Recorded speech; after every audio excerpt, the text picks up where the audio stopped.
pag-aralan natin ngayon yung mga pa-victim or taong may pa-victim mindset. Let's do this.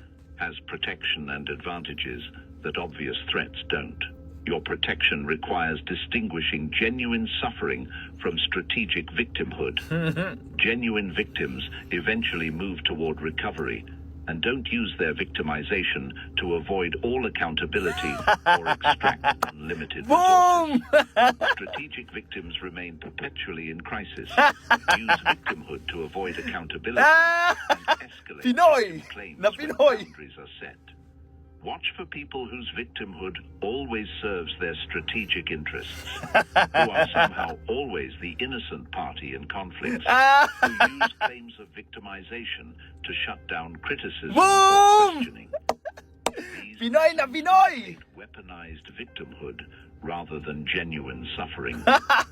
The truly dangerous person is the one you don't perceive as dangerous because they've positioned themselves as harmless victims. Boom! Your most significant threat may be the person you're currently feeling most protective Mga toward. nagpa-vic. So, tulad nga ng sinabi ko, yung mga victim mindset na yan, hindi yan mag-e-exist nang walang nagtotolerate sa kanila, nang walang nagbibigay ng reward sa kanila, nang walang kumukonsinte sa ugali nila. Nagtagpo yung mga pa-victim na yan at yung mga taong pa-white knight, pa-virtue signaling, na kung saan kinukonsinti nila yung ganong mindset ng mga Pilipino, imbis na hatakin nila towards being a resourceful, being a critical thinker, being a problem solver.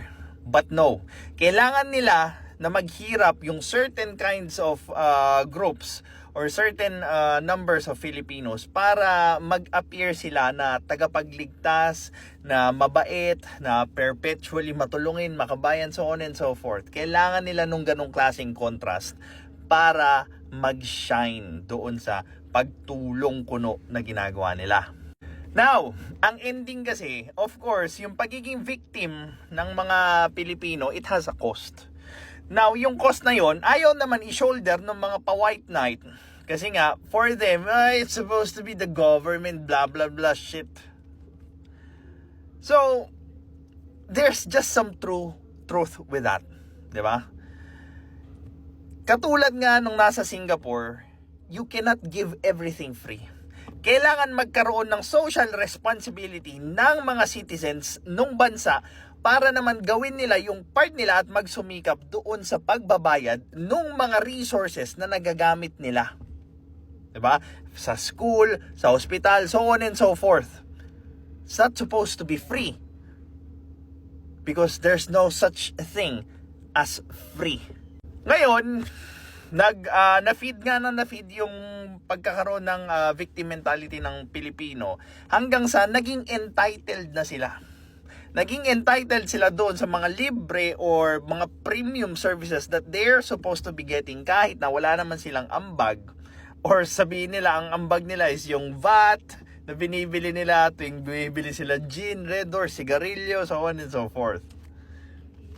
Tapos, eto na tayo ngayon, present day. Pag sinasabi mo or binibigyan mo sila ng ibang alternative kesa sa pagiging politikal, pagrarally araw-araw, pagre-repost ng mga memes ng mga kaaway nilang political group, ano na? Diba? You've been doing that for so long, ano na? Tumaas ba yung capability mo para makakuha ng mas malaking sweldo? Hindi.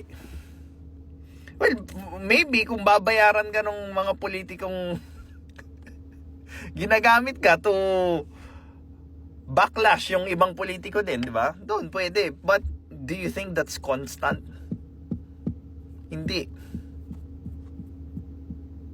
So, yung pagtaas ng yaman is temporary. Unlike pag in-upskill mo yung sarili mo, pinaunlad mo yung sarili mo, no one can take that away from you. Because the moment that you learn, you raise your value to produce something.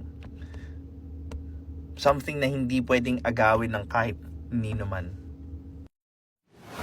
This This is Pinoy Extreme.